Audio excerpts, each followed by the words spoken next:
Yo estoy grabando.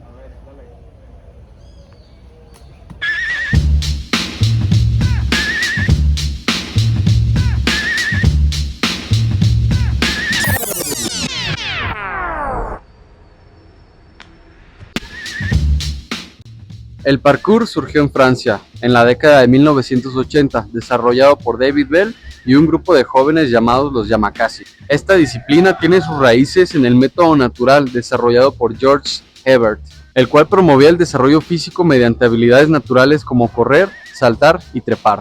El objetivo principal del parkour es desplazarse de un punto a otro de la manera más eficiente posible, superando obstáculos urbanos o naturales, utilizando únicamente las capacidades del cuerpo humano. Con el paso del tiempo surgió el freerunning, una variante más enfocada en la estética y las acrobacias, donde movimientos como el backflip adquirieron gran popularidad. Bien, ahora analizaremos lo que es el deporte. En este caso el parkour es una disciplina que se basa en los movimientos físicos e ir superando obstáculos poco a poco. Esta disciplina se practica principalmente en lo urbano o en el aire libre. Se puede practicar de manera en un espacio cerrado, pero está adaptado. El movimiento o gesto motor que estaremos analizando es el backflip o mortal hacia atrás. Este movimiento consiste básicamente en hacer un giro en el aire impulsándolo con nuestras piernas. Ahora pasaremos con lo que son las principales reglas del deporte. Como tal, el parkour no tiene reglas, sino que nos basamos más en principios que se utilizan tanto en el día a día del parkour como en lo que son las competiciones. Principalmente es superar los obstáculos que haya en el entorno o donde lo estemos practicando. Tener siempre el control de nuestro cuerpo, que es importante, y mantener movimientos fluidos. En este caso también, como lo estamos practicando en un entorno al aire libre, es cuidar el entorno y no hacer más daño del que estamos provocando. Y tenemos que ir progresando poco a poco en cada experiencia que vamos teniendo, en este caso en el mundo del parkour. Los principales implementos utilizados en el freerunning y en el parkour son los siguientes: calzado deportivo con buena tracción y amortiguación, ropa cómoda flexible que permita movilidad articular. También vamos a necesitar superficies acolchadas como colchonetas para realizar nuestros entrenamientos, barras, muros y estructuras urbanas como obstáculos. Y adicional a esto, algunos atletas utilizan muñequeras durante sus entrenamientos para estabilizar mejor las articulaciones. No existe un área de juego con medidas oficiales, ya que este deporte, esta disciplina, se adapta según al entorno en el que está. Sin embargo, para practicar movimientos como el amortal hacia atrás, se especifica que tiene que ser un espacio seguro, limpio y plano.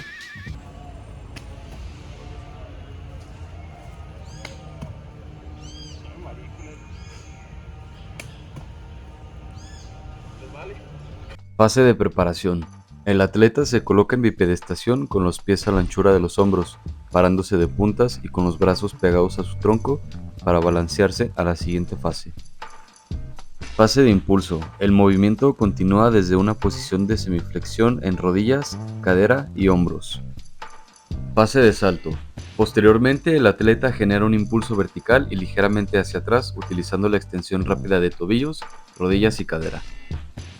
Fase de agrupación. Durante la fase aérea, el cuerpo realiza una rotación hacia atrás gracias al impulso generado y el movimiento coordinado de brazos y tronco, sujetando las piernas por debajo de las rodillas para un mayor control del punto de gravedad. Fase de aterrizaje. Finalmente, el atleta aterriza con ambas piernas flexionadas para absorber el impacto y recuperar la estabilidad.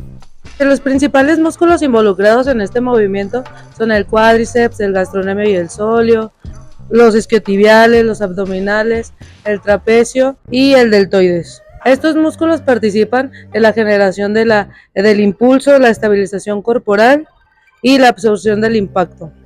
Las principales articulaciones involucradas en este movimiento son la articulación talocrural, la articulación femorotibial, la articulación coxofemoral, la articulación glenohumeral y las articulaciones intervertebrales de la columna vertebral. Los principales movimientos de estas articulaciones son flexión y extensión de rodilla, cadera y tronco, además de flexión plantar del tobillo y balanceo y flexión del hombro. Las lesiones más comunes en el parkour son los esguinces de tobillo, las fracturas por caída, lesiones de rodilla, lesiones de muñeca, dolor lumbar y dimensiones musculares. En el mortal hacia atrás, las lesiones más comunes ocurren durante el aterrizaje incorrecto o por falta de rotación suficiente. Como mecanismo de lesión más frecuente tenemos lo que es el esguince de tobillo.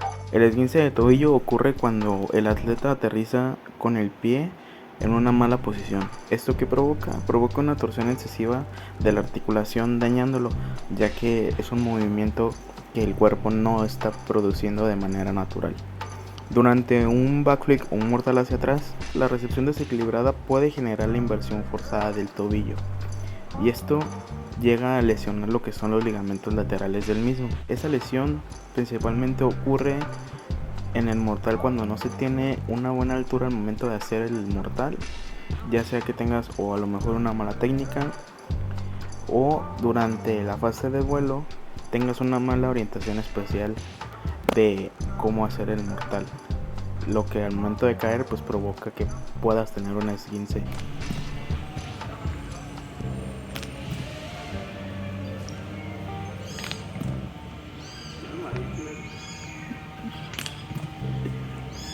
De una lista lateral tenemos al momento de la preparación que la articulación talocrural está haciendo una cuantiflexión que está llegando a alcanzar los 116 grados. Después pasamos a lo que es la articulación tibiofemoral, que está haciendo una extensión completa, al igual que la articulación coxofemoral, que está haciendo una extensión completa. En este caso la articulación glenohumeral, que vemos que es de los hombros, de momento todavía no está participando, ya que están haciendo caída libre los hombros, creando una posición natural del mismo. Pasando a la fase del impulso, tenemos que la articulación talocrural sigue haciendo lo que es una dorsiflexión, llegando a 80 grados de flexión. Tenemos que ahora en la parte de la rodilla, la articulación tibiofemoral está haciendo una flexión en la cual llega hasta los 110 grados. Para la parte de la cadera, con la articulación coxofemoral, estamos haciendo igual una flexión de 66 grados. Y en este caso ya empieza a entrar lo que es la articulación del hombro, la glenohumeral, realizando una leve extensión que llega a los 59 grados. En la parte del salto tenemos que la articulación talocrural sigue haciendo una cuantiflexión, en este caso es una extensión del tobillo, que llega a los 131 grados. Ahora, pasando a lo que es la articulación tibiofemoral, hace lo que es una extensión completa y explosiva, generando un ángulo de 140 grados. Ahora lo que es la articulación coxofemoral hace una explosión de manera violenta, lo cual hace que nos forme un ángulo de 171 grados. Y en este caso la articulación glenohumeral hace una flexión concéntrica llegando a los 165 grados. Pasando a la fase de agrupación, tenemos que la articulación talocrural sigue haciendo una flexión, en este caso llega a los 106 grados. La articulación tibiofemoral sigue realizando también una flexión, en la cual llega a los 69 grados. La articulación coxofemoral sigue siendo igual una flexión de 76 grados. En este caso la articulación glenohumeral se agrupa directamente con lo que es la articulación tibiofemoral para hacer una agrupación completa. Ahora en la fase de agrupación tenemos que la articulación talocrural hace una flexión que llega a los 73 grados, la articulación tibiofemoral hace una semiflexión llegando a los 108 grados y la articulación coxofemoral hace también lo que es una semiflexión llegando a los 107 grados. Esto más que nada se concentra en lo que es la articulación talocrural como en la tibiofemoral, esto para amortiguar el impacto de la caída y poder tener un mejor aterrizaje y evitar lesiones. En la fase de preparación podemos ver que la articulación talocrural está en una angulación de 122 grados. Para la fase de impulso tenemos que la articulación talocrural está a 79 grados, la tibiofemoral en 100 grados, la coxofemoral en 75 grados y por último la glenohumeral en 50 grados. Para la siguiente fase, que es la de salto, tenemos más extensión. Por ejemplo, tenemos 124 grados en la articulación talocrural, de 132 en la tibiofemoral, 175 grados en la coxofemoral y de 178 grados en la glenohumeral. Ya para la fase de agrupación tenemos un ángulo de 88 grados en la articulación talocrural, en la articulación tibiofemoral tenemos uno de 68 grados y en la de coxofemoral tenemos un ángulo de 80 grados. Ya por último, en la fase de aterrizaje tenemos un ángulo de 84 grados en la articulación talocrural, en la articulación tibiofemoral tenemos uno de 114 y en la articulación coxofemoral tenemos uno de 109 grados. En esta vista anterior del gesto, el sujeto inicia completamente de frente a la cámara, manteniendo una postura recta y simétrica en términos de posición global, sin adelantar ningún lado del cuerpo. Sin embargo, se observa una ligera simetría en la altura de los hombros, donde el hombro izquierdo se encuentra por debajo del derecho. Durante la fase de preparación, los tobillos presentan una separación aproximada de 17 centímetros y las rodillas de 26 centímetros, manteniéndose alineadas con respecto a las caderas. Esta alineación sugiere una correcta organización del eje mecánico, sin evidencia de valgo ni varo en esta fase. Al pasar a la fase de impulso, se observa un comportamiento esperado. Las rodillas aumentan su separación a aproximadamente 30 centímetros, mientras que los tobillos se acercan a unos 10 centímetros. Este patrón es consistente con una adecuada mecánica de generación de fuerza. Sin embargo, en la fase de despegue, comienza a evidenciarse una alteración en la simetría del movimiento. El sujeto genera un mayor impulso con la pierna derecha, donde se identifica un varo de aproximadamente 141 grados, mientras que la pierna izquierda se mantiene relativamente alineada. Esta asimetría en la aplicación de fuerza provoca una desviación en la trayectoria del movimiento, que se hace más evidente durante la fase de agrupación. Finalmente, en la fase de aterrizaje, se observa que el tobillo izquierdo pierde la alineación con la rodilla y la cadera, a diferencia del lado derecho, que mantiene una mejor organización segmentaria.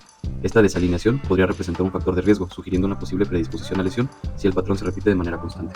En la vista posterior, el sujeto inicia el gesto en una posición recta, sin desviaciones aparentes en el eje corporal, mostrando una adecuada alineación inicial. Sin embargo, durante la fase de impulso comienzan a observarse asimetrías entre el lado derecho y el izquierdo, que influirán posteriormente en la trayectoria del salto. En particular, el brazo derecho presenta una mayor elevación en comparación con el izquierdo, lo que sugiere una contribución desigual en la generación del impulso y del momento angular.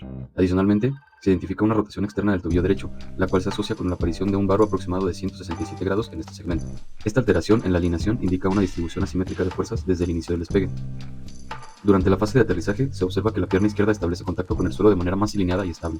En contraste, la pierna derecha vuelve a presentar una desviación en varo, esta vez de aproximadamente 176 grados, lo que refuerza el patrón asimétrico previamente identificado.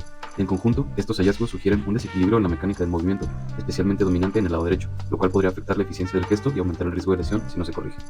En conclusión, el backflip es un gesto biomecánico complejo que requiere de fuerza, coordinación, equilibrio y control corporal.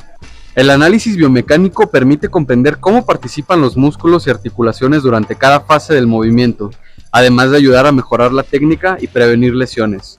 El parkour y el freerunning son disciplinas que combinan capacidades físicas y control mental, haciendo indispensable una correcta preparación física y técnica para ejecutar movimientos acrobáticos de forma segura.